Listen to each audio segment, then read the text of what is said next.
लोगों को आपने देखा होगा शौचालय में आध घंटा बैठे रहते हैं, कई 1 घंटा बैठे रहते हैं, कई अखबार दे जाते हैं वहाँ वो पढ़ते रहते हैं। वो बैठना थोड़ी चाहते हैं, सुबह से उठ के बैठना पड़ रहा है। उसी तरह से कई ऐसे काम हैं जहाँ बिना मन के हमको करना पड़ता है, बिना मन के भी हमें करना पड़ता है। तो मन नहीं लग रहा फिर भी हमें भजन भगवान के भजन में बैठना है। आज रहेंगे दो ना, आज सर्दी ज्यादा है और पानी भी गर्म नहीं हुआ, बिजली भी नहीं है, तो नहीं तो आज का भजन यदि छूट गया तो कई दिन के लिए छूट गया। मन एक बार उपेक्षा पकड़ लेता है तो उपेक्षित हो जाता है। इसलिए हमेशा सावधान रहना, एक दिन का भी भजन नहीं। जिस दिन बहुत मन कर रहा है छोड़ देने को, तुम ये समझो उसी दिन प्रभु तुम्हारे भजन सुनने के लिए तत्पर तैयार रहते। कुछ दिन कुछ मिलना रहता है तुमको, तो तुम उसी दिन चूक जाते हो। तो जिस दिन मन नहीं कर रहा उस दिन जरूर करें, क्योंकि उस दिन हमें कीर्तन से कुछ न कुछ बातचीत मिल जाती, क्योंकि वो अलग है, अलग लखे नहीं जाते।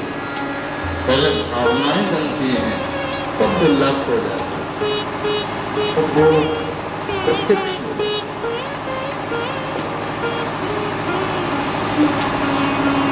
एक मधु गोस्वामी थे, मधु गोस्वामी नावरदास जी की भक्त मालूम कथा आती है। वो बंगाल से आए, ऐसी कथा सुन रहे थे, तो उन्होंने एक कथा में ये सुनी, वृंदावन में नित्य प्रभु रहते हैं। बोले रहते हैं तो मैं वहीं जाकर मिले हूँ। तो वो हर द्वार सब छोड़ के कृष्ण मिलन की उत्कट अभिलाषा लेकर वृंदावन में प्रवेश किए, यमुना स्नान किया। यमुना जल भगवत प्रेम को हृदय में लबालब हो देता है। यमुना स्नान किया, सेवा कुंज जीवन के दर्शन किए, विभिन्न मंदिरों के दर्शन किए। ठाकुर जी सब जगह मिले, बैठे खड़े, पर बोले कहीं नहीं। इनकी क्या थी कि वो तो कह रहे थे वृंदावन में मिलते हैं, मिलने का अर्थ तो बोलना चालना, कुछ पूछे हम उनसे बोले वो हमसे बोले, ऐसे तो मिले नहीं। कथाएं झूठी होती हैं, कथा तो झूठी नहीं हो सकती, कथा में तो मालूम होगा नहीं कुछ गलत हो सकता है। तो हर मंदिर में जाते सामने खड़े रहते और लौट के चल देते। लोग देखते आया इतनी देर खड़ा रहा सामने, मैं तो प्रणाम किया और न चरणामृत लिया, ऐसे लौट के चल दिया। ऐसे हर मंदिर में करते रहे। फिर उनके मन में आया अब मैं मंदिर में नहीं जाऊंगा, अब तो जब तक नहीं मिलेंगे जमुना जी का तट भी सेवन करूंगा। तो जमुना जी के तट पर बैठे, बरसात के दिन आ गए। यहाँ बरसात के दिनों में जमुना जी खूब भर जाती है बरसात से। तो एक ऐसे किनारे पर बैठे हुए वृंदावन से पूरब में विद्या स्थान के पास जो किनारा गिर जाने वाला है, तो किनारे की तरफ जल की तरफ तो कर ली पीठ और वृंदावन की तरफ किया मुख। उनका क्या विचार था, ये गिरे और जमुना जी में मैं डट जाऊं, फिर मैं चिल्लाऊंगा ये हलचारे कृष्ण, अब भी नहीं बचाओगे क्या, अब भी नहीं बोलोगे क्या, अब भी नहीं मिलोगे क्या, मैं उनसे शिकायत करूंगा। तो किनारे पे बैठे, कटे हुए किनारे पे दो लहर आएंगी, अभी किनारा गिरेगा तो मैं भी गिरूंगा। मैं देख भी नहीं रहा कितना पता कब गिरे, देख भी नहीं, देख वृंदावन की तरफ रहे। बुलाएंगे तो जाऊंगा, नहीं तो मैं इस किनारे पर डूब के मर। ऐसा देखो कृष्णचंद्र से नवल किशोर जी का स्वभाव बहुत अधिक। सहज स्वभाव पर्यो नवल किशोरी दूतो मृदुता कृपालुता दयालुता की राशि है नेक न ऋष कहूँ फूल न हो तो सकी रहत प्रसन्न सदा ये मुख हासी है ऐसी सुकुमारी प्यारे लालजू की प्राणन प्यारी धन्य धन्य धन्य जय इनके उपासी बोलो धन्य है जो नगर किशोर जी के चरणों में नित्य अनुराग रखते। नवल किशोरी जी बोली लाल जी से प्रिय प्रियतम क्या कहिए। बोले ये देखो आपको देखने के लिए कितनी चेष्टा कर रहे हैं तुम कैसे कठोर हो गए वो कृपा ऐसे लोगों से मिल लेना चाहिए। बुला लीजिए इसको जल्दी नहीं अभी किनारा गिरने वाला है। जो लहर जमुना जी की आएंगी मट्टी टूटेगी और गिरे। आप इन्हें जगह जल्दी से बुला लीजिए। तो नवल किशोरी जी कहें लाल कैसे न मानेंगे। और लाल जी बोले अच्छा। तुरंत अदरों को बंसी धरी बंसी बजाई मधु जी को लगा। जो मधु वो है जिनके ठाकुर गोपीनाथ गोपी के आचार्य की व्याख्यान आप सुनते हैं।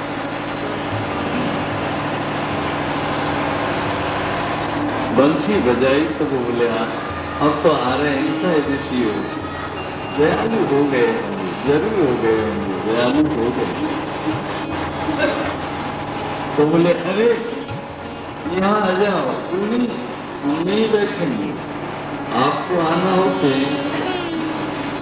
हम तो यहीं बैठेंगे आप आते हो तो यहीं आ जाइए। बोले किनारा गिरेगा मरेंगे। बोले तुम देखते रहो हम मर सकते ही नहीं है। आपकी तो अमृत बरसाने वाली बुद्धि है। तो अरे आ जाओ भाई नहीं हम नहीं आएंगे। तो मैं किनारे पे बैठा हूँ तब से उनको दया आई है। तो मैं यहाँ से हट जाऊंगा तो दया शायद फिर वापस न हो जाता है। तो इसलिए मैं नहीं आता। अच्छा मत आ भाई ला हम ही आ रहे हैं। तो छोड़ गए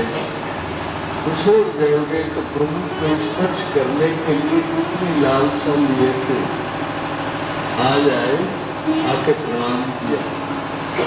बोले प्रभु तुम घर बार पुत्र स्त्री घर बेटी बाड़ी सब छोड़े हैं। तो हाँ तो क्यों मुझसे क्या पूछते हो। तो सब खेल खिलाने वाले आप ही हैं। पर आप मिल गए अब मुझे किसी की याद नहीं आती। क्या चाहते हो। मैं चाहता हूँ मैंने देखी है ना वृंदावन में मैंने सुनी थी तुम्हारी कथा झूठी है कि तुम झूठे हो। क्यों ये सुनी थी तुम मंदिर में मिलते हो पर मिले नहीं कहीं बोले नहीं कहीं मुस्कुराए नहीं कहीं। तो हम कैसे समझें।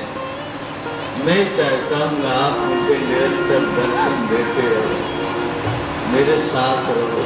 और ये संभव नहीं साथ नहीं रहते तो हमें अपने साथ रख लो। ये भी संभव नहीं। तब क्या संभव है। ये संभव है जब तुम जाओगे मंदिर में दर्शन करोगे तो तुम्हें मैं प्रत्यक्ष दिखाई दूंगा। किसी भी मंदिर में जाओगे तो हम तुमको प्रत्यक्ष दिखाई देंगे। तब वो गोपीनाथ जी जो ठाकुर जी थे उनसे वो स्वयं वृंदावन ऐसा धाम है यहाँ के ठाकुर जी बोलते हैं राधा वल्लभ जी बोलते हैं बिहारी जी बोलते हैं मदन मोहन बोलते हैं गोविंद बोलते हैं गोपीनाथ बोलते हैं। मैंने यहाँ के ठाकुरों में मंदिरों में एक बहुत बड़े इतिहास और प्रत्यक्षीभूत परंपरा छुपी हुई है। तो अनुरागी भाई बहनों मधु जी वो तो विश्वास करें कि प्रभु बहुत है, नहीं है, दिखाई नहीं देते, इस धारणा को थोड़ा थोड़ा कम कर दीजिए, इसको बिल्ला हो सकता तो बिल्कुल विनष्ट कर दीजिए।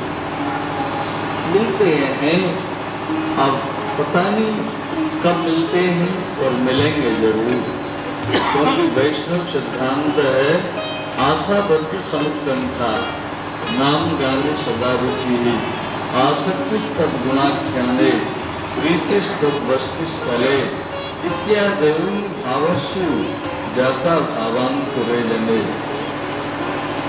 जिस जन में भगवत प्रेम संचार होना चाहता है, वो कभी भी अपने समय को बेकार नहीं करता, शांत रहता है, शांत अव्यक्त कालत्वम, कभी भी समय व्यर्थ नहीं। विरक्ति, उसके मन में विरक्ति धीरे धीरे आती है। मानशून्यता, ज्यादा सम्मान का भूखा नहीं है। आसक्तिस्तर गुणाख्यान है, उनके गुणों का आख्यान करने में आसक्ति लग जाती है, उनका वर्णन करने में, उनकी बात सुनने में, उनकी चर्चाओं में बड़ा मन लगने लग जाता है। आसक्तिस्तर गुणाख्यान है, प्रीतिस्तर वस्तु स्थले, जहाँ वो रहते हैं उनमें प्रीति हो जाती है। जहाँ वो रहते हैं, कहाँ? मंदिर में, और कहाँ? हृदय में। प्रत्येक मानव से प्रीति हो जाती है। प्रीति सब वस्तु स्थले, ये अनुभव उस जन्म में होते हैं जिस जन्म में भक्ति का पौधा खड़ा होते, उगना बड़ा होना। इत्यादि आवश्य जाता भावांतरे जने, उस जन्म में ये भाव के अंकुर उत्पन्न होते हैं। जो जन भगवत चरणारविंद की ओर बिल्कुल लग जाना चाहिए। तो भागवत, परम भागवत बंधुओं,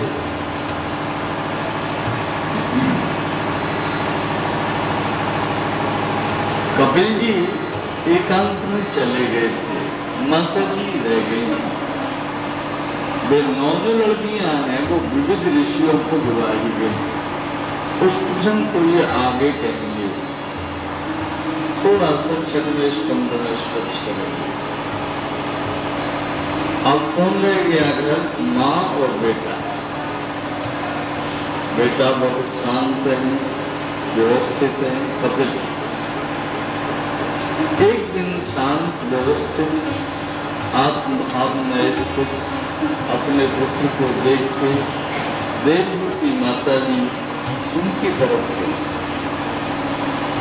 और जाके कहने लगी, तम त्वां गताहं शरणं शरण्यं, प्रवृत्त संसार परोपकारं, जिज्ञासयामं कृते पुरुषस्य, नमामि सद्धर्मविदां वरिष्ठं। मैं आपके चरणों में प्रणाम करती हूँ, मैं आपके चरणों की शरण हूँ। कौन सा चरण? पवित्र संसार परोपकारं, अपने दास के संसार रूपी पेड़ को काटने की कुल्हाड़ी रूपी चरण। पवित्र संसार, व्यक्तिगत दास को, अपने दासों के संसार रूपी पेड़ को काटने के लिए जो कुल्हाड़ी सदृश काम करते हैं, उन चरणों की तम त्वां गताहं शरणं शरण्यम, तुमसे बड़ा शरण में जाने योग्य दूसरा कोई नहीं है, इसलिए यहाँ शरण्यम पाठ।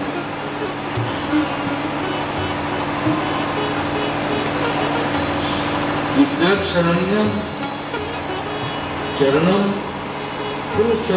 संसार परोपकारं, अपने दास के संसार रूपी वृक्ष को काटने के लिए कुल्हाड़ी से पुकार करती कुल्हाड़ी को।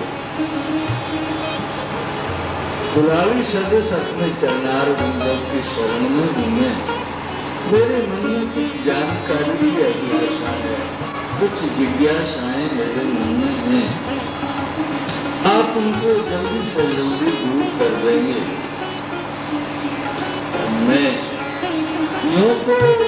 मैं आपकी माँ हूँ, मैंने दूध पिलाया, पर नाथ आप जगत के इतने सर्वश्रेयस्कर हैं। आपने मेरी पूंछ में आके मेरी पूंछ को भी तीर्थ बना दिया। तो जहाँ आपके चरण पड़ते हैं तीर्थ होता है, तो मेरी पूंछ में चरण आने से मेरी कुक्षी भी तीर्थ हो गई। मैं आपके चरणों में प्रणाम करती हूँ। महाराज अच्छे से कुछ डर लगता रहता है, क्यों पता नहीं क्या डरती रहती है। पीछे मेरे वृद्धावस्था खड़ी है, उसके पीछे लोग खड़े हैं, उसके पीछे और उनसे मिली जुली बहुत सी चीजें हैं। सबके पीछे मृत्यु मुझे आंख दिखा रही है, उनसे भय लगता है। डरी डरी सी कभी कभी सी रहती हूँ। तुमना कोई ऐसा उपाय है जो ये आने वाली विभीषिकाओं से, आने वाली भयों से, आने वाली विषमताओं से, दुख से छुटकारा मिल जाए? कोई ऐसा उपाय है?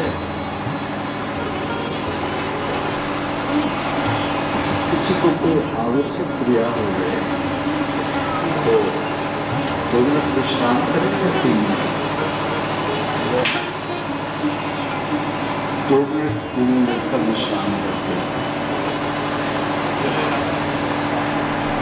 श्याम राधे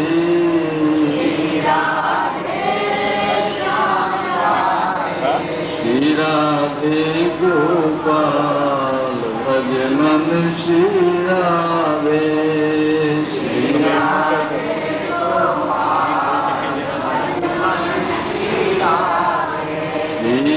राधे गोपाल भजनन श्री राधे श्री राधे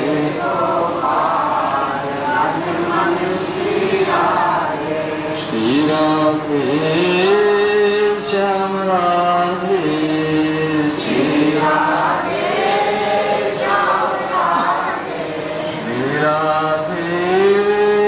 श्याम राधे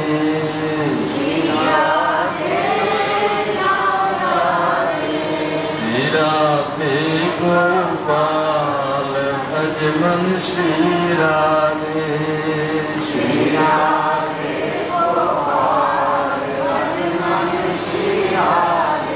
श्री राधे नंदलाल भजमन श्री राधे श्री राधे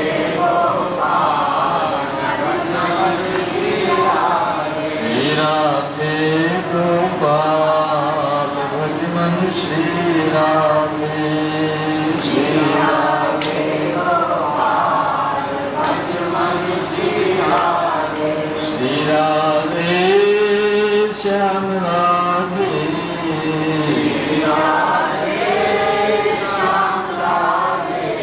श्री राधे घनश्याम राधे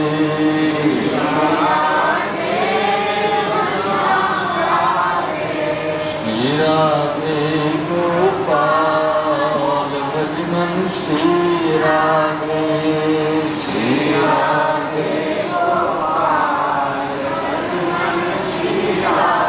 विश्वमातु निर्विद्य वीक्षितं विषम्य पुंसाम् अपवर्गवर्धनम् धियाभिनन्द्यात्मवतां शतां गति भवासै संस्कृतिशोभितानन।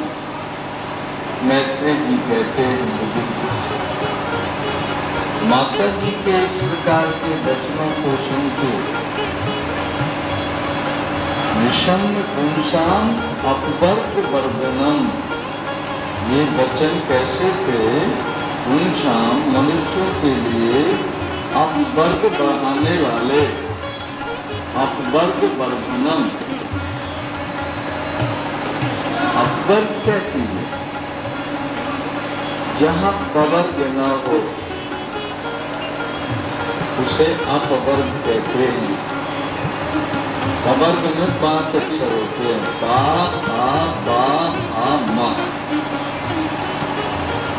तो ये अपवर्ग का मार्ग वो है, वहां चलना है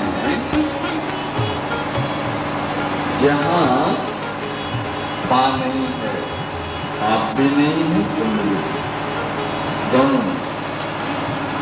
हाँ, फल भी कुछ नहीं, माँ बंधन भी कुछ नहीं, हाँ भोग भी कुछ नहीं, माँ मुक्ति भी जहाँ नहीं।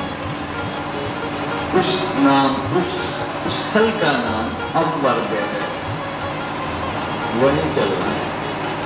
वहाँ सूर्य का प्रकाश नहीं है, वहाँ चंद्रा की चांदनी नहीं है, न तो भाते के सूर्यो न शशांको पावका, यदि गत्वा न निवर्तन्ते तो धाम परम मम। वहाँ सूर्य नहीं है, चंद्रा नहीं है, वहाँ जाके लौटा नहीं जाता है। वो मेरी अपनी जगह है, वो मेरा अपना धाम है। तो अपवर्ग का अर्थ है भगवत धाम, अपवर्ग का अर्थ है भगवत धाम। तो अपवर्ग वर्धन है ये निशम्न पुरुषाम अपवर्ग वर्धनम। अपवर्ग के रस को बढ़ाने वाले इन वचनों को सुनते बुद्धि में धारण करके शतांग गति, सज्जनों को गति प्रदान करने वाले भगवान कपिल बभाष की संस्कृत शोभिता तो थोड़े मंद मंद मुस्कुराते थे। फिर भगवान कपिल बोले, एक आध्यात्मिक योग है मुझे माता जी, इस आध्यात्मिक योग है। योग आध्यात्मिक प्रोक्ता, योग आध्यात्मिक पुरुषाम मतो निःशेषायते, अत्यंतो करति यथा दुःखस्य च सुखस्य च। एक आध्यात्मिक योग है पूज्य माता जी। वो आध्यात्मिक योग परम कल्याण के लिए है। इस परम कल्याण में अध्यात्म योग में जिनकी बुद्धि लग जाती है वो फिर सदा के लिए ऐसे निवृत्त हो जाते हैं, निर्भय हो जाते हैं। आपने ये चित्र देखते हैं, ये चित्त ही बंधन है और चित्त ही मुक्ति है। चेतन सर्वस्व बंधाय मुक्ते चात्मनो मतम। ये चित्त ही बंधा है, बांधता है, चित्त ही मुक्त कर देता है। इसलिए चित्त को हमेशा मुक्त रखो। अभी ऐसा लगता है मैं नारी के बंधन में हूँ, पुत्र के बंधन में हूँ, घर के बंधन में हूँ, कर्तव्यों के बंधन में हूँ। तो ये बंधन में जो मानना है कि कई बार तो हम दूसरे का सुन के बंधन मान लेते हैं, कई बार दूसरे का बंधन देख के हम बंधन मान लेते हैं, पर ये सब कुछ बंधन नहीं। कोई नारी सिर पे थोड़ी चली रहती है, हर कोई सिर पे थोड़ी बैठा रहता है, बाल गोपाल को सिर पे चढ़े थोड़ी रहते हैं। ये सारी चीजें मन पे चली रहती है, मन पे आके दबाव करती रहती है। इस मन पे यदि मनमोहन आ गए हैं फिर ये सारे दबाव कम हो जाते हैं और मनुष्य का महाबलिदान बन जाता है। ये जो कमजोरियां हैं, ये जो जरा जरा सी बातों में व्यग्रचित्त हो जाते हैं, जरा जरा सी बातों में उद्वेलित हो जाते हैं, वो फिर शाम चेतन खल्वस्य बंधाय बुद्धे चात्मनोमतम गुणेषु सत्यम बंधाय रतन व पुरुष बुद्ध है। ये जो चित्त है इसी से बंधन होता है, इसी से मुक्ति होती है। सुनो, एक गोभी के यहाँ 10 गधे थे, गधे। और 10 गधों को वो काम में लगाए रखता था। शाम को वो आते थे, तो गर्मी के दिन थे, तो उसमें सामने सड़क के किनारे चौड़ी सड़क रहती है, तो पटरी पे गधों के लिए 10 खूंटे गड़ा के रस्सियां बांध रखी थी। उनमें 10 को बांध दिया करता था। एक दिन एक किसी की रस्सी को दिन में फंसाई तो दी और रास्ते में कोई भी ले गया उसकी एक रस्सी।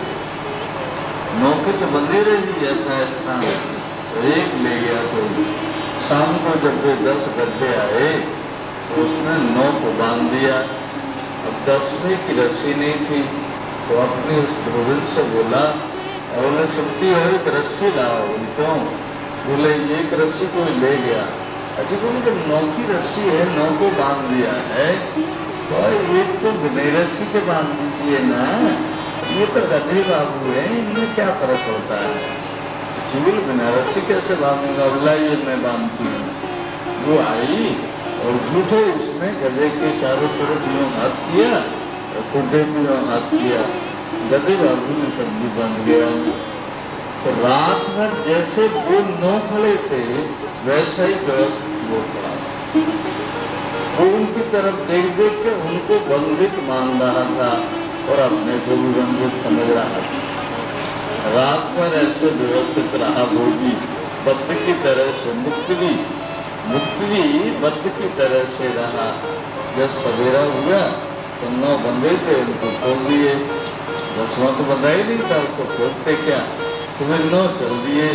वो खुला हुआ खड़ा था वो भी वही खड़ा रहा। तो दोनों उठ रहे थे, धोबी धोबन है ना, पूरा गधा बंधा नहीं है पर अपने को बद्ध मान रहा है। तो इसी तरह से चित्त को ऐसा बनाओ जो किसी बंधन में अपने को संबद्ध न माने, ये कहना चाहते। चित्त को ऐसा बनाओ, बंधन क्या है? एक तो सवेरे नहाना मेरा काम है, और फिर भगवत सेवा करना मेरा काम है, फिर भजन करना मेरा काम है, फिर दुकान जाना, फिर पेट का धंधा करना मेरा एक काम है, फिर आना, फिर सबसे मिलना जुलना बैठना ये मेरा काम है। बंध क्या है? उसमें बंधन क्या है? जीव सदा मुक्त है, कभी बद्ध नहीं। इसलिए अपने आप में इस तथ्य को समझें कि बंधन है, लेकिन बंधन तो उनने बांधना है। बंधन बांधने वाले हैं तो खोलना भी जानते हैं, बांधना भी जानते हैं। कितने बिल्कुल मुक्त हो गए होते हैं उनको फिर बद्ध होना पड़ता है। एक सौवरी ऋषि थे, मानधाता की 50 लड़कियों को शादी करके बड़े चक्कर में पड़ गए थे। तो मुक्त हुए थे, लेकिन बद्ध था मन काम में गया तो बद्ध हो गए। इसलिए इस मन को ही बद्ध चित्त और मन ये पर्यायवाची है। चित्त और मन, चेतो हिन मानस मना, अमरकोश में ये सब पर्यायवाची हैं। चेत, हृदय, मन, मानस ये सब। चेतो हृदय मानस तो भगवत प्रेमी हो।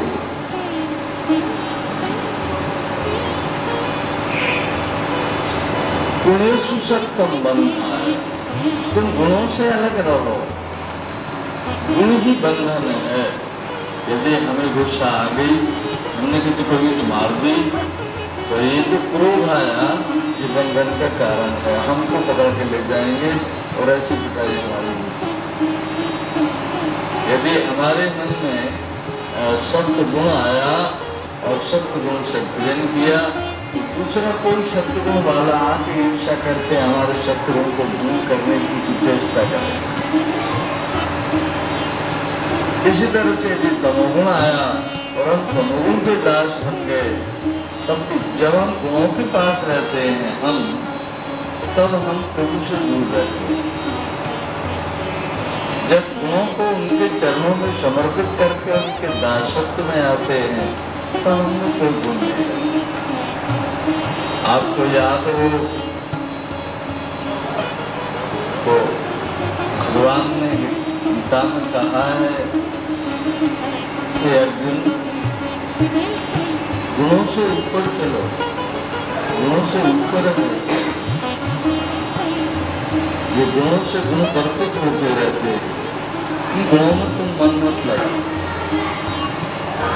गुणा गुणे से वर्तन्ते इति मत्वा न सज्जते, गुणों से गुण कर्पित होते रहते हैं। ऐसा मान के तुम किसी भी गुण में डूबो मत, गुणों से बिल्कुल पृथक रहो। गुणों से पृथक रहने का अर्थ है अपने आप पर पूर्ण नियंत्रण करना। कैसे बोलूं, कैसे चलूं, क्या खाऊं, कैसा व्यवहार करूं, तो गुणों का नियंत्रण। जो विवेक को देगा वो मनमानी चाल चलेगा, मनमानी चाल चलेगा तो गुणों के गुण आ जाएंगे, गुण आने से फिर बंधन हो जाएगा। तो माता जी और क्या सुनना चाहती है? बोले मैं आपका शांत सुनना चाहती हूँ। बोले मैं तो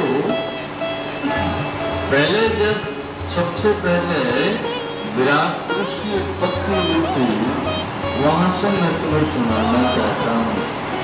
सबसे पहले विराट हुआ।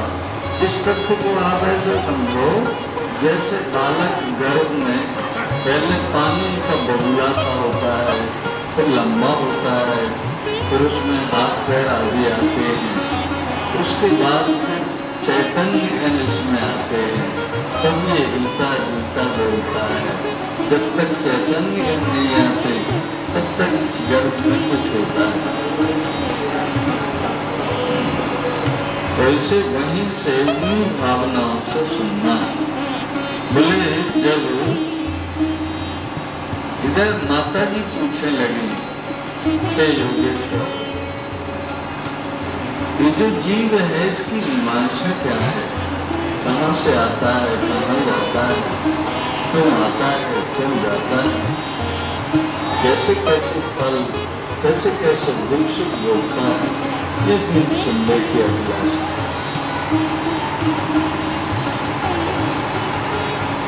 तब कपिल भगवान बोले कर्म के द्वारा ही जीव आता है, कर्मों के लिए ही रहता है, कर्म ही उसका कर्मों का भी उपयोग या भोग करता है और परिणाम में कर्मों में ही लीन हो जाता है।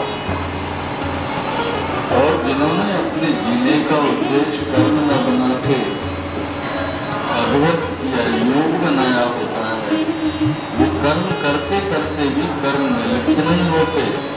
जैसे कमल का पत्ता पानी में रहते हुए भी गीला नहीं होता, वो सूखा कर सूखा रहता है।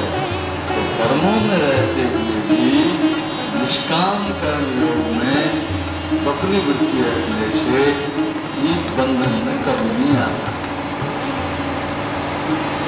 मैं स्त्री लाया हूँ, मैंने घर बनाया है, मेरे ये बच्चे हैं, मैंने इनका पोषण किया है, ये बड़े मैंने किए हैं, इन्हें शिक्षा मैंने दी है। ये इस प्रकार की जो अहम मान्यता है ये बंधन का। उन्होंने ऐसा कराया है, उन्होंने इनको भेजा है, उन्होंने इनको संभाला है, वो मुझे भी संभालते रहते हैं, इनको भी संभालते रहते हैं। इसमें कोई बंधन नहीं। भगवत समर्पित बुद्धि में कोई बंधन नहीं होता। कर्मों से निवृत्त होकर कर्म रहित बुद्धि में भी कोई बंधन नहीं होता। सतरस्तम ये गुणातीत जो बुद्धि है, गुणातीत बुद्धि में भी कोई बंधन नहीं होता। तो अब हम किस ओर चलें? गुणातीत बुद्धि से नहीं कर पाएंगे, कर्मों में बंधे बिगड़ भी नहीं रह पाएंगे। हम किस तरफ चलें? हम प्रपन्न हो जाएं, उनके चरणों की शरण हो जाएं। और ये कुछ भावत नहीं, श्री वृंदावन सुख दीजिए, किशोरी जी मोरे अपनी करिए। उनके चरणों की शरण होके उन्हीं से मांगना है, उन्हीं को पाना है, उन्हीं को देखना है, उन्हीं को सर्वस्व, उनमें ही अपने मन को यथा रीति लगाए। मन जब उनमें लग जाता है फिर बंधन का होता है, क्योंकि मन ही तो लग के हमें बंधन कराता है। सत्संग एक ऐसी चीज है, सतां संगां नवदीय संविदो भवन्ति हितकर्म रसायना कथा उद्घोषमाणा स्ववर्गवर्त्मनि शुद्धारतिर्वृत्तिरनुप्रविशति। हे पूज्यमान प्रभु, सतां प्रसंगां मम वीर्य संविदा। सज्जनों का संग करने से, सत्संग में रोज रोज जाने से मम वीर्य संविदा, मेरे पराक्रम की जानकारी हो जाती है।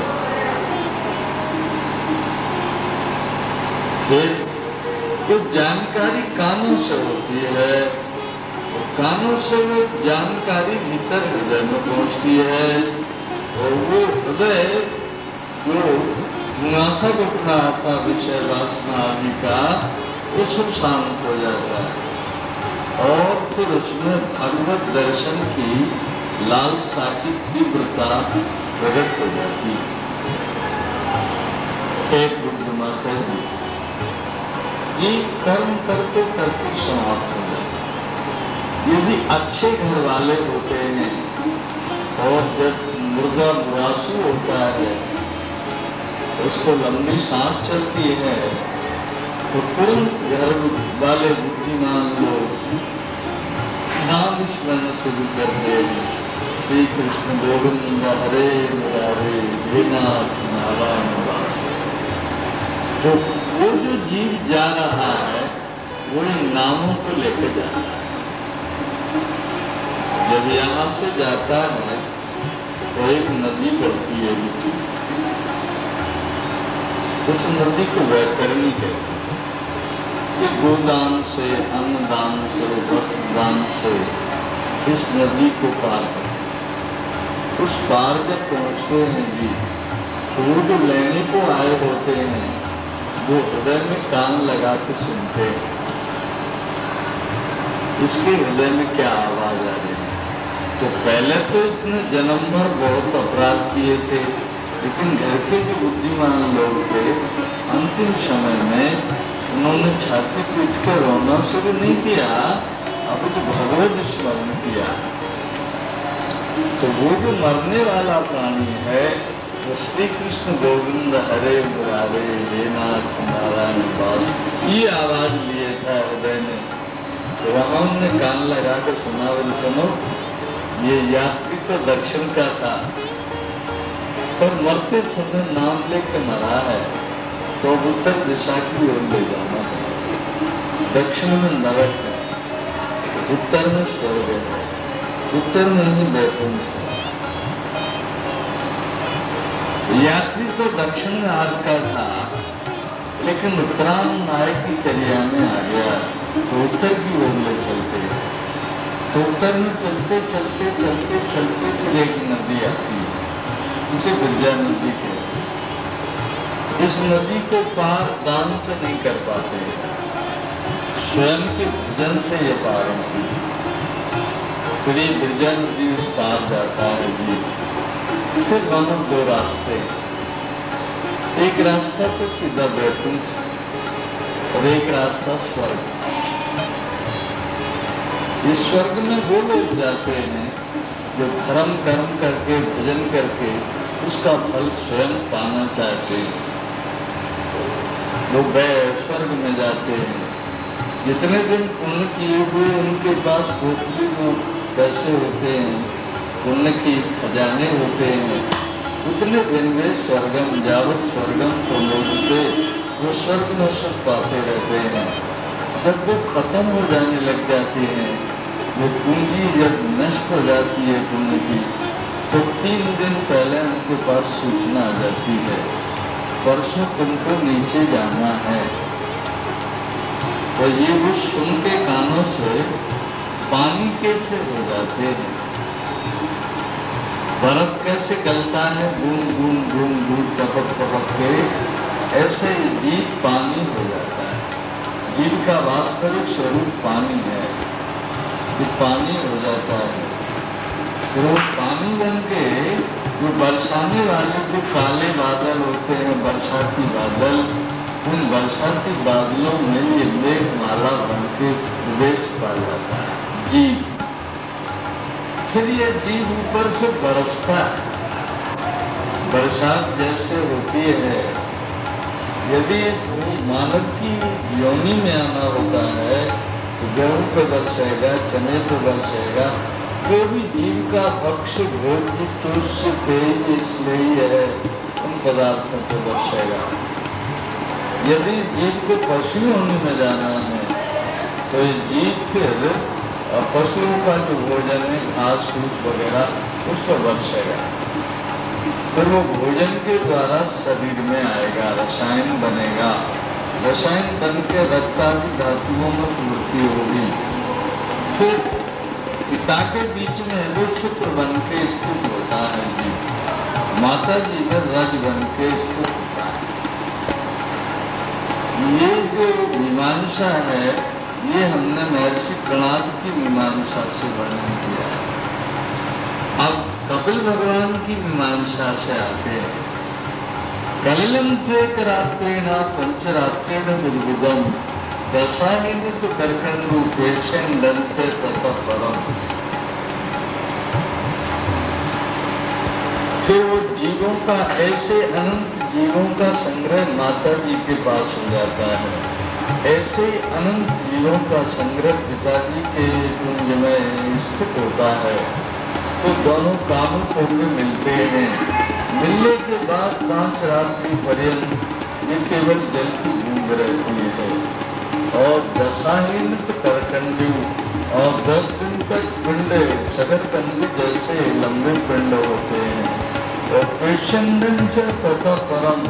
उसके बाद में फिर वो पिंड बड़ा होता है, बड़ा होकर उसमें विविध अंग प्रत्यंग के छटाप छटके रहते हैं। 4 महीने में जाके ये अंग प्रत्यंगों के अलग अलग छटाव होते हैं। 5-6 महीने में इस जीव की स्थिति नीचे से रहता है, ऊपर पैर रहते हैं। आपने गीता में कभी 18 अध्याय में पढ़ा सुना होगा, उनको मूल मदद शाखा नस्तम प्रावव्ययम, ये वही विज्ञान है। राधे राधे। तो जीव को भी षडवी जरायु आवेता कुछ ब्राह्मण की दक्षिणे 6-7 महीने में जीव को पतली सी झिल्ली में, जैसे पॉलिथीन होता है ऐसी कोई झिल्ली में लपेट दिया। लपेट क्यों दिया? इसलिए कि यदि खुले हाथ पैर रहेंगे तो ये हाथ पैर नाव से माता जी को जान से मार, इसलिए ऐसे बंधन कर दिया नीचे से ऊपर से। यहाँ ये है माता जी के गर्भाशय के 2 भाग होते हैं, एक दक्षिण भाग एक वाम। दक्षिण भाग पुरुष योनि में आना होता है तो गर्भाशय के दक्षिण भाग में जाता है, यदि महिला होना होता है तो वाम भाग में। जहाँ ये है वही मूत्राशय है, वही पुरुषाशय है, वही माता की जठराग्नि है। तो जठराग्नि की गर्मी और विविध मलों की गर्मी इसको बहुत सताती है। ये गर्मी से पकता रहता है, बढ़ता रहता है। माता जी की स्नायु तत्वों से स्नायुओं का इसके भीतर भी प्रवेश है उससे निष्ठाइयों से माता जी का खाया पिया जो जठांगम उनके माता जी के द्वारा जो बनी बनाई रसायन है उसके शरीर में जाके इसके रक्त को बना दूंगा। 7 महीने 8 महीने हो जाते हैं, जीव बन के पूरा तैयार हो जाता है। नख रोम आदि आदि, नाक कान आदि आदि सब बन जाते हैं। फिर ये जो प्राणी है जीव, इसे गर्मी लगती है, इधर माता जी श्वास लेती है, इधर वो पुत्र जी श्वास लेते हैं भीतर। माता जी को महान कष्ट होता है। माता जी को जो कष्ट होता है उससे 10,000 गुना कष्ट उस जीव को होता है जो भीतर। फिर ये जीव दुखी हो जाता है और दुखी होके बड़ा भारी क्रंदन करने लग जाता है, रोने लग जाता है। ये जीव फिर एक प्रार्थना करता है, हे नाथ, अनेक बार मैं आता रहा हूँ और अनेक बार आप मुझे रखते रहे हैं। यही जो घर है, यही जो गर्भाशय है, मैं ऐसे गर्भाशय में कई बार आया। देहन्य देह विवरे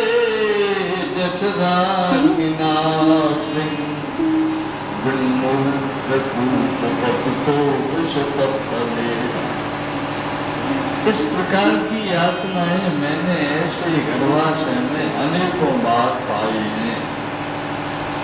कभी मेरी माँ ऊंट बनी, कभी मेरी माँ कच्चर बनी, कभी मेरी माँ कोल बनी।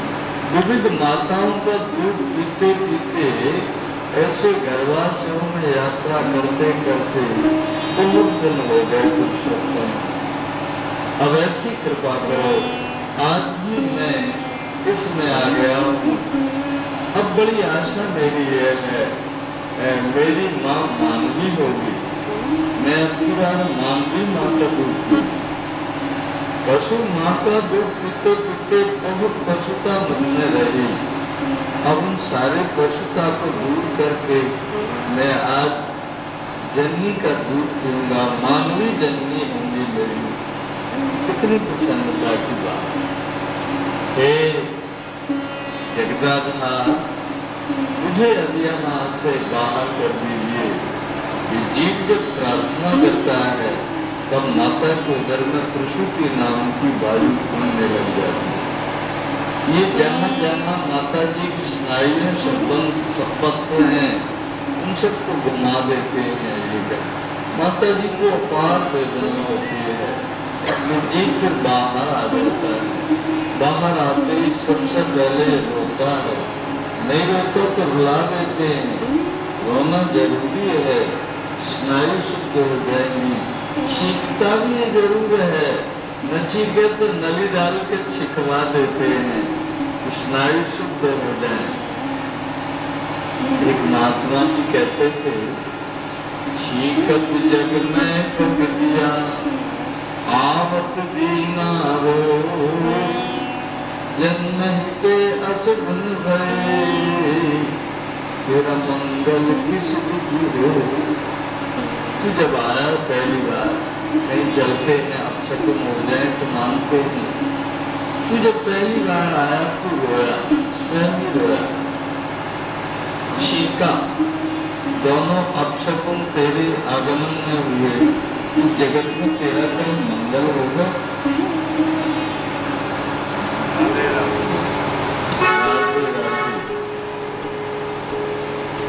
दक्षिण भारत में शादी से मंगल कहते हैं।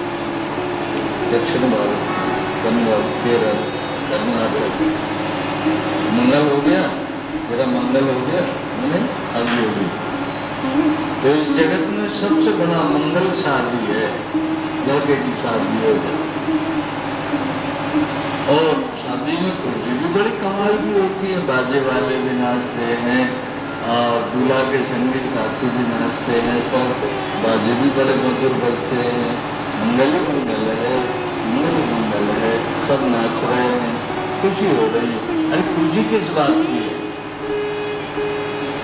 खुशी हो रही, अगली खुशी है किस बात की? तो गुलाब जामुन मिलेंगी, हलवा मिलेगा, अच्छी कचौरी मिलेगी, फिर ये खुशी नहीं। तो जैसे हम फंसे पड़े थे, ऐसे आज एक बंदर बंदरिया हमने और फंसा है। एक खुशी, यहाँ फंसने का नाम खुशी है, मुक्त का होने का नाम खुशी।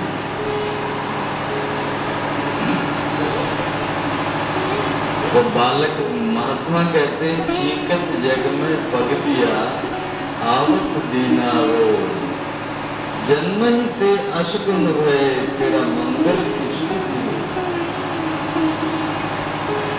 तो भगवत प्रेम ये जीत से बड़ा होता है, माता जी को पहचान जाता है। जब जब रोया तब तक माता जी ने दुर्ग रोने का ज्ञान हो। हंसना पहले नहीं आता, पहले रोना ही आता है।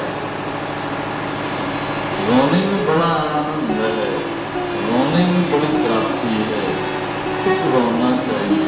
राधे राधे। कबीरा हंसना दूर कर रोने से कर फ्री, रोए बिना नहीं पाइए प्रेम प्यारा नहीं। हंस कंक न पाइया जिन पाया तिन रो, सुबोले जो पिए मिले तो कौन सो आगे हो। हंस कंक न पाई जिन पाया तिन रो, सुबोले जो पिए मिले तो कौन सो आगे।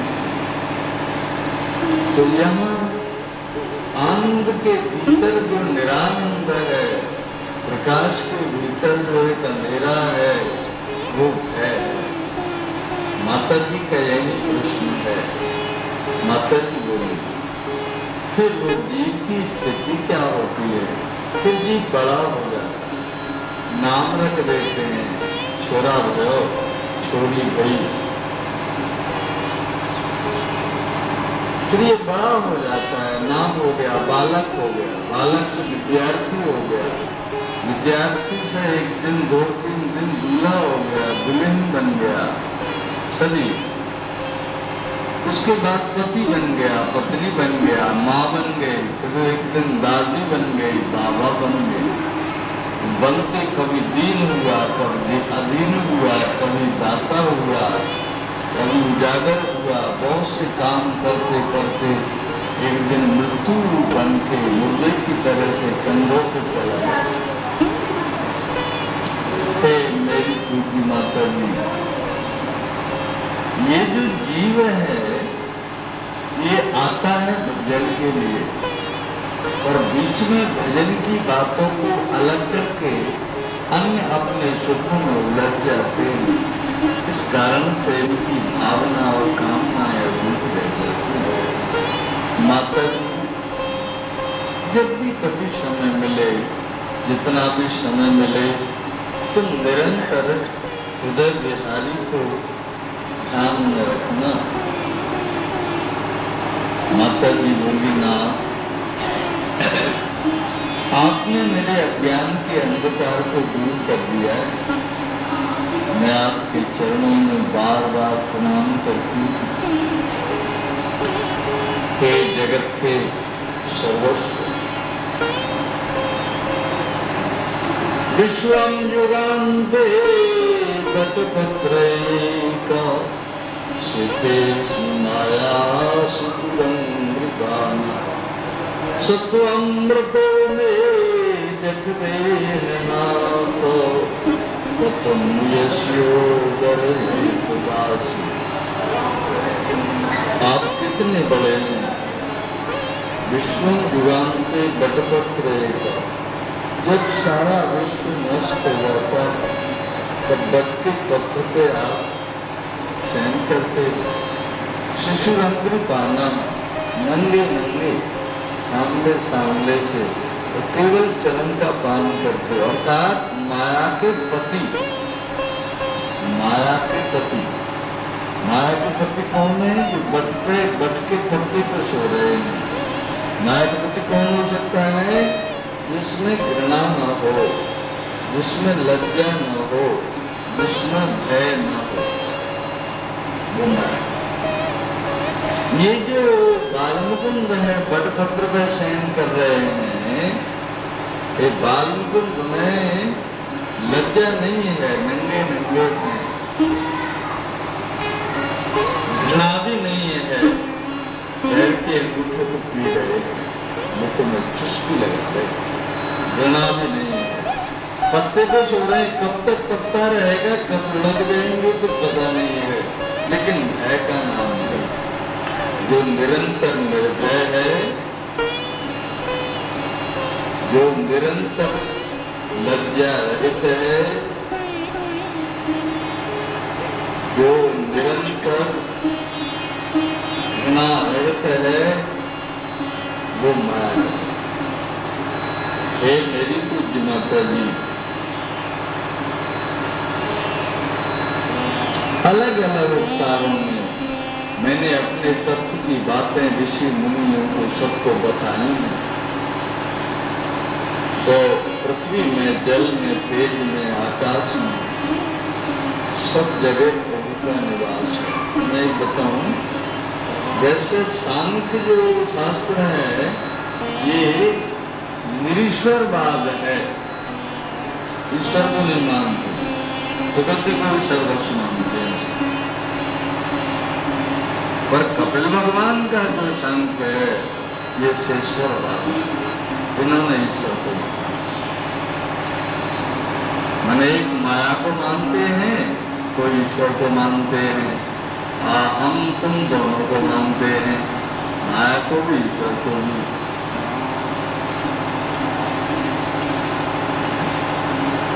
तो माया क्या करती है? जगत को बनाती है, इसके बिना काम चल नहीं सकता।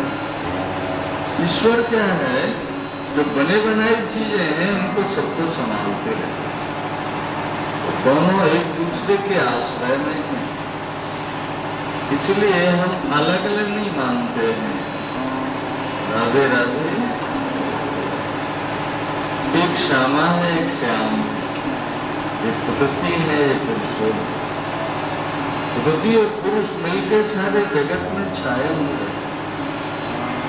यदि मेरे हृदय में है तो मुझे न प्रकृति का कोई भय है, न कोई जगत का भय है।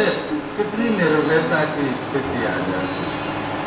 तो संघ का अर्थ है सर्वत्र भगवान को मान के बेफिक्र रहो, लेन चलो बड़े छाप से, तो श्यामा श्याम संभाले। ट्रेन में चलो बड़े साथ से, तो श्यामा श्याम संभाले। पानी के जहाज में चलो साथ से, क्योंकि श्यामा श्याम वो संभाले हैं। इस धारणा में पुष्ट हो जाना, इससे बढ़कर और संत का क्या तत्व हो। मेरे बैठते उठते सोते जागते खेलते खाते सर्वत्र मुझे प्रीतम संभाल रहे। कौन संभाल रहे? प्रीतम। प्रिय नहीं, प्रियतर नहीं, प्रियतम। प्रिय पदार्थ ही ये सारा जगत है, बहुत सी चीजें हैं। ये भी प्रिय है, ये भी प्रिय है, ये भी प्रिय है। और प्रियतर पदार्थ क्या है? मेरा लड़का, मेरी पत्नी, मेरा घर, प्रियतर पदार्थ। और प्रियतम पदार्थ क्या है? मैं, मेरी आत्मा, प्रियतम। तो प्रिय पदार्थ के लिए प्रियतर पदार्थ, प्रियतर पदार्थ के लिए प्रिय पदार्थ छोड़ देना चाहिए, और प्रियतर पदार्थ को प्रियतम के लिए छोड़ देना चाहिए। तो प्रियतम, प्रियतम मिलन की ये बातें हैं। तो हम सर्वत्र जल को देख के भगवत बुद्धि रखें, अग्नि को देख के भगवत बुद्धि रखें, पृथ्वी को देख के भगवत बुद्धि रखें, क्रूर को देख के भी भगवत बुद्धि रखें, अक्रूर को देख के भी भगवत बुद्धि रखें, रूप को देख के भी भगवत बुद्धि रखें। होशियार को देख के भगवत बुद्धि रखें, ऐसी चेतना हमारे भीतर आ जाए तो सच्चिदानंद घन ब्रह्मांड का दर्शन हम कर सकेंगे। ये सांख्य योग का आनंद है। सुनकर माता जी बोली, आपने बड़ी कृपा की, मुझे सारा तत्व समझा दिया है। मैं आपके चरणों में बार बार प्रणाम करती हूँ। माता जी ने तो कपूर भगवान की पूजा की, बड़े मन से बड़े अनुराग से प्रणाम किया उनके चरणों, और फिर बोली, आप तो सारे जगत को अपने पेट में रखने वाले हैं, लेकिन आपने कृपा करके मेरे उदर में पैर पसार के मेरे उदर को भी, मेरे पेट को भी आपने कुछ बनाया। मैं आपके चरण मंगल में प्रणाम करती हूँ। ये मनुष्यो योग दत्ते कपिल मुने मतमात्र योग भगवती कृति सुपर्ण केता उपलब्धते भगवत पदार्थ। जो साक्षात कपिल भगवान के चरणों में माता जी ने प्रणाम किया। कपिल भगवान उठ के गंगा सागर की ओर चले। ये गंगा सागर सारस तीरथ बार गंगा सागर एक बार आपके पड़ोस में ही गंगा सागर। एक बार क्यों जी, अनेक बार क्यों नहीं? तो एक बार जाके फिर सोचे आ रहे, अब फिर हम नहीं आऊंगा वहां कुछ ऐसी बात है। एक बार जो हो आएगा फिर दोबारा आने का मन। वृंदावन रसमय है, आनंदमय है। यहाँ एक बार आके बार बार आने का मन करता रहे। और आप सबको तो श्री बाबू जी ने, श्री सैगल साहब ने वृंदावन का परम आनंद भी आपने भरा है। वो सदा सदा आपको आनंदित करता रहे, सदा सदा आप सब आनंद रहे। भगवत प्रेमियों, कहने वाले कहते चले जाते और वो कभी हुई बातें बाद में बहुत याद है। तो भगवत प्रेमियों, यही मनुष्य होती जो इन आख्यानों को सुनते हैं, योग धरते और सुनकर उसे हृदय में धारण कर लेते हैं। क्या कपिल मुनेर मत मात योग गुह्यम, ये कपिल मुनि का आत्मयोग है, इसे हर एक नहीं जानता। गुह्यम ये बड़ा गुप्त रहस्य है। कपिल मुनेर मत मात योग गुह्यम। भगवत बुद्धि सुपर्ण केता, वे सुपर्ण गर्भ जी पे बैठते जो चलते रहते हैं, सुपर्ण केता उन गोविंद के चरणाम्बुजों बुद्धि निश्चित लग जाती। भगवत कृति सुपर्ण केता उपलब्धते भगवत पदारविंदम, वो भगवत पदारविंदों से संलग्न हो जाता है। तो इस प्रकार से कपिल मुनि की ये आत्मयोग का आपने सेवन किया है। पृथ्वी जल तेज वायु आकाश जो 5 तत्व हैं, ये शरीर को बनाते रहते हैं। अब इस आख्यान को वर्णन करने का मर्म क्या है, इस ओर चलेंगे। पृथ्वी जल तेज वायु आकाश ये 5 तत्व के द्वारा शरीर बना है। जब ये 5 तत्व शरीर क्षितिजल पावक विगन समीरा पंच रचित, यह अधम शरीरा, शरीर अधम है, अच्छी चीज से नहीं बना है, काम से बना है। माता जी पिताजी कामुक हुए तब शरीर का निर्माण हुआ। अधम अच्छा नहीं।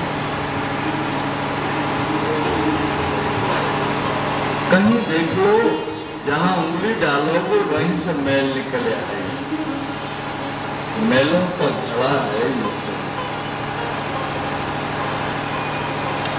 आप जानते हैं काम से बना है तो मिट्टी के बने घड़े में क्या होगा? मिट्टी।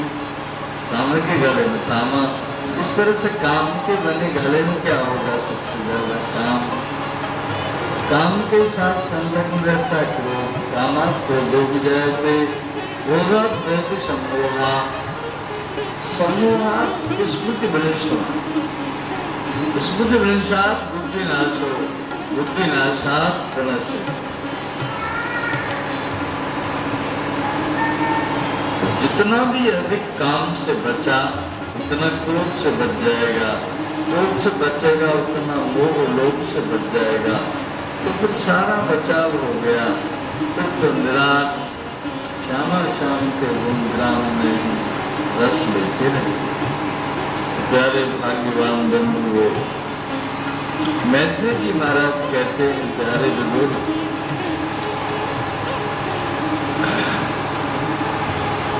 मनुष्य शत्रुपायाम विश्राम कन्या जगीरे आपूतर देव रूपस्य पशु देव विश्वता। मनु जी महाराज की शत्रुपा नाम की रानी में 3 पुत्रियां उत्पन्न हुई। आकृति, देवभूति और प्रसूति। आकृति महर्षि रुचि के लिए उबारी गई। देवभूति कर्दम के लिए उबारी गई, अभी अभी सुना। प्रसूति नाम की लड़की प्रजापति दक्ष को उबारी गई थी।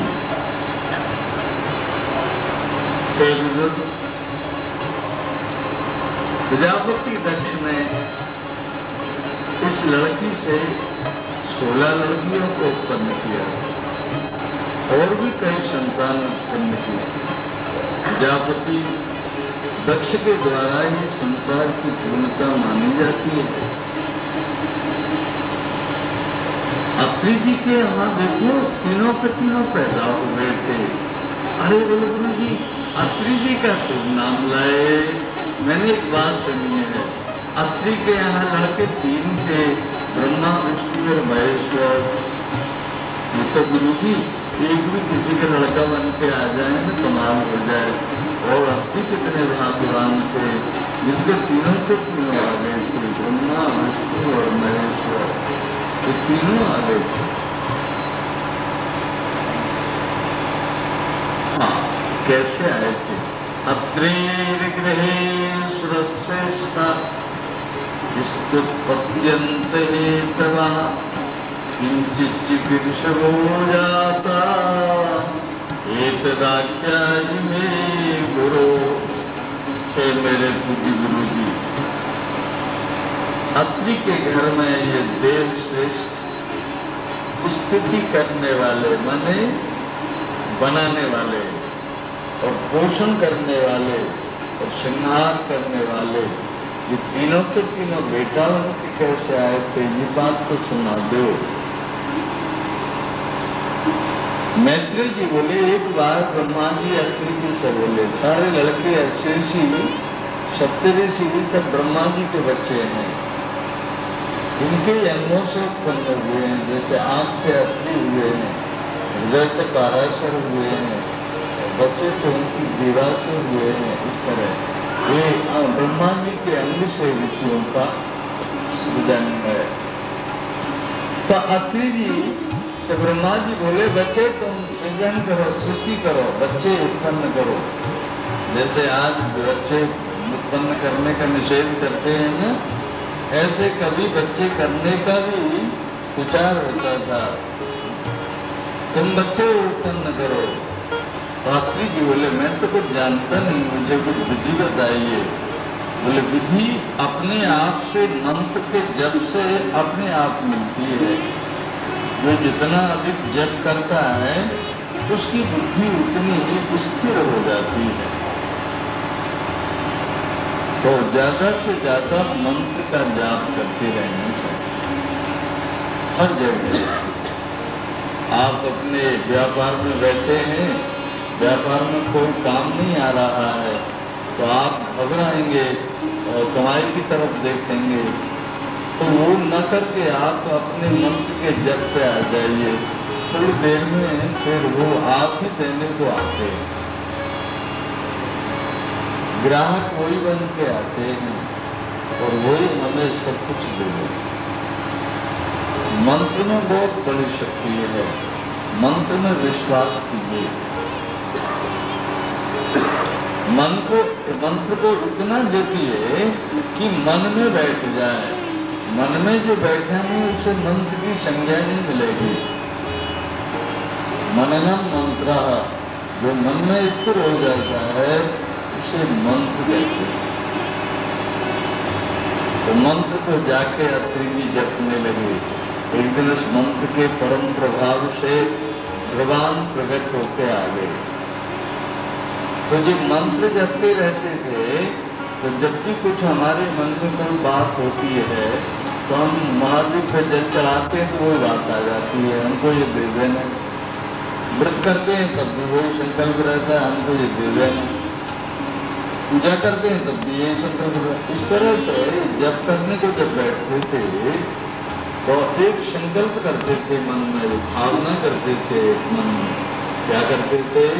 विश्वोद्भव स्थिति लय सुखि सज्जमानय माया गुणैरनुगम विक्रीत देहा हे ब्रह्म विष्णु गिरिशात्महं दिव्यक्तैव भवतां मय्योपभूता।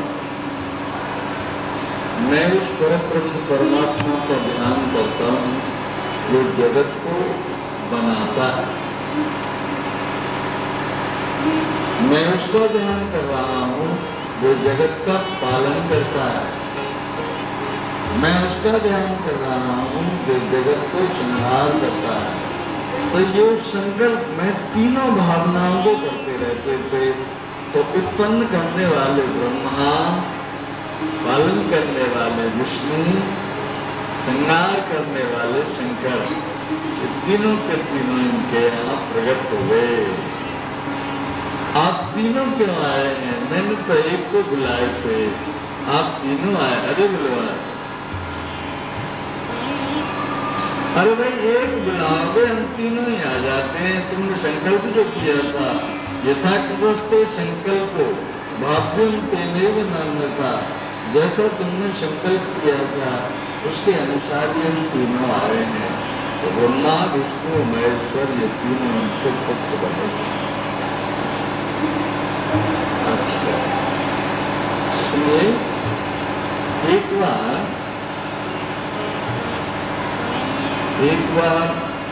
एक कोई बहुत बड़ा पर्व आया। पर्व आते रहते हैं, सोमवती अमावस्या का, पूर्णमासी का, ऐसा एक पर्व आया। उस पर्व पे लक्ष्मी जी, ब्रह्माणी जी और पार्वती जी, शिवाजी, शिवानी, ब्रह्माणी और रुद्राणी, भवानी, ये सब तीनों देवी इकट्ठी हुई। तो तीनों ने चर्चा आपस में की। तो देवी जब मिलती है चर्चा किए बगैर मान नहीं सकती। तो इन्होंने चर्चा शुरू की। बोले एक दिन हमारे यहाँ नारद जी आए थे। हाँ, क्या कह रहे थे?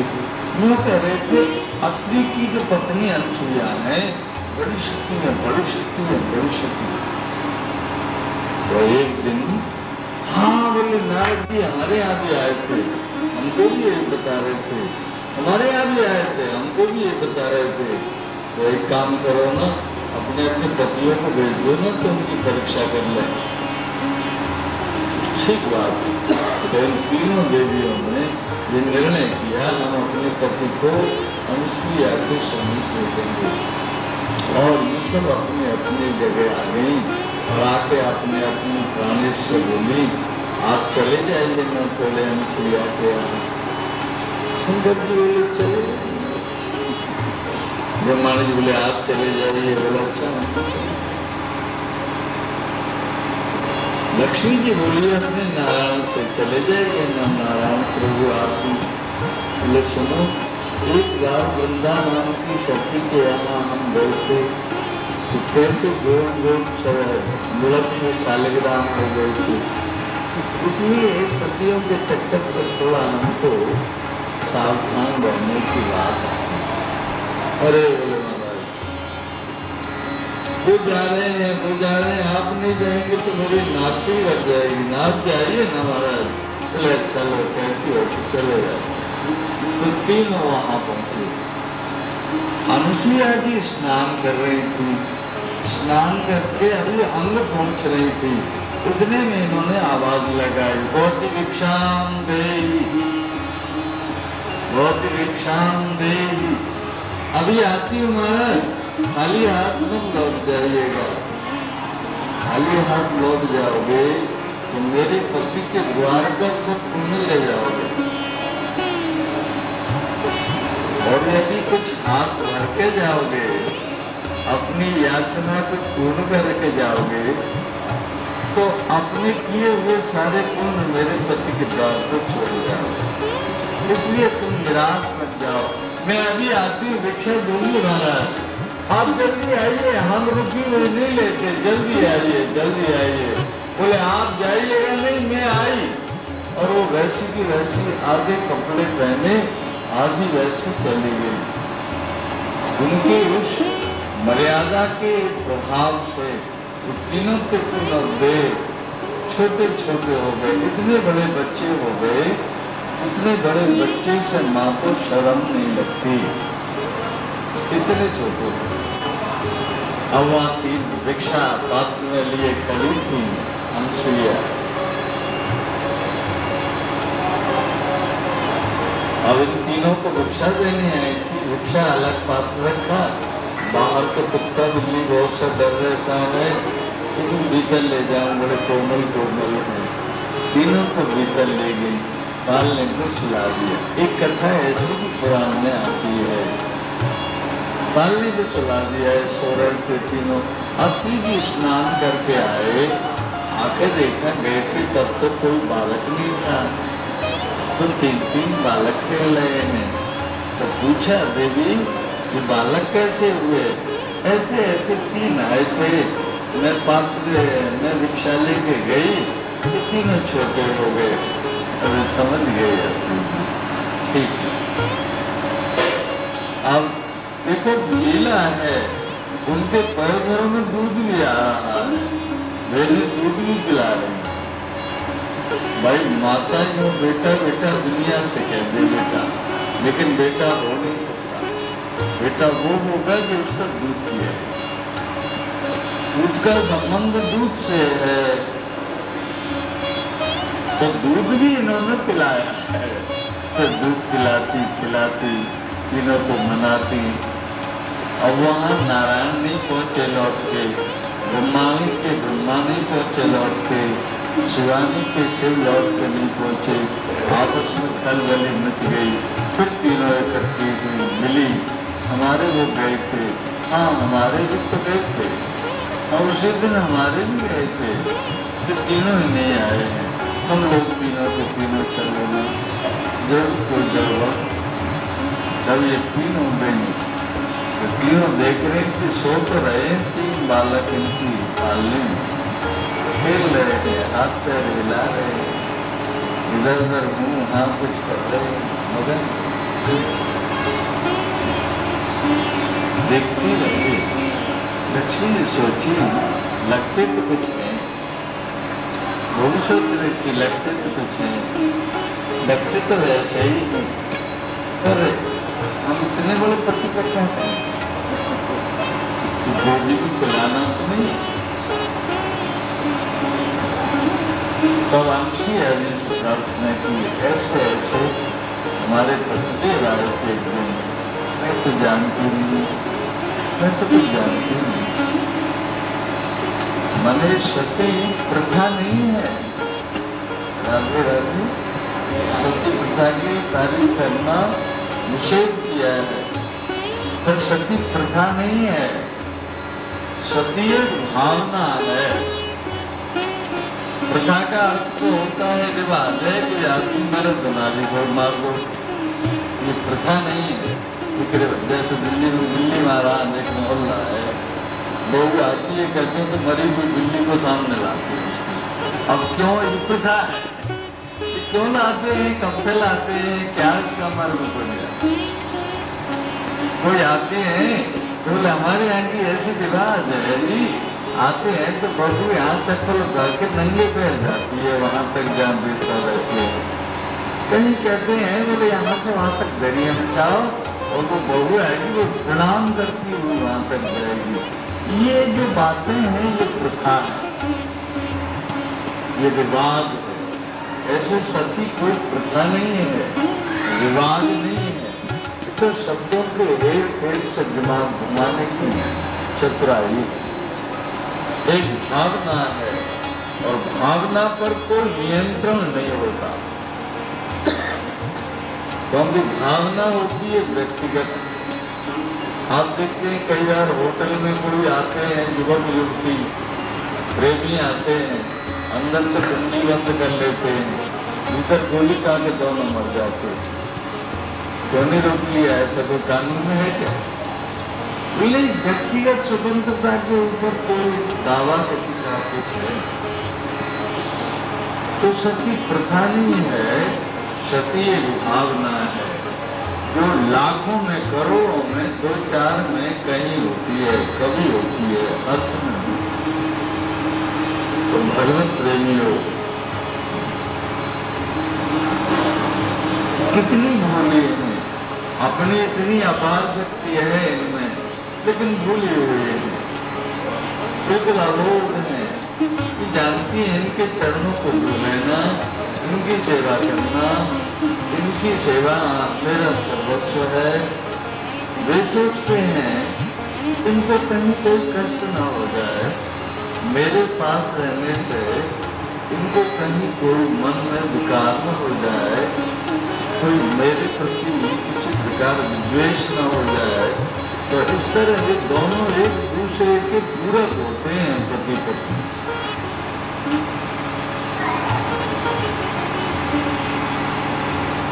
तो अनुसुईया जी बोली ये है क्या?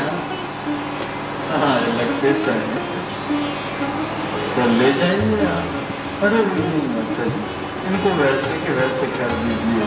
मैंने ऐसे भी नहीं किए, मैं वैसे कैसे करूँगा?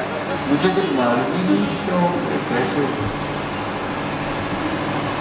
प्रणाम किया, बोले हमारे पतिदेव आए थे और हमको प्रतीत हो रहा है तीनों